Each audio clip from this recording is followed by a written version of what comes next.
Welcome! In front of me I have Hammer Watch Plus and I'm gonna show you how to unpair this watch from the iPhone. First thing we need to do is to open the Hammer W Plus application on the iPhone that is paired with our watch.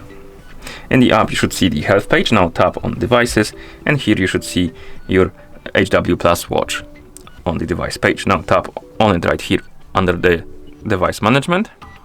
And here you should see the unbind button.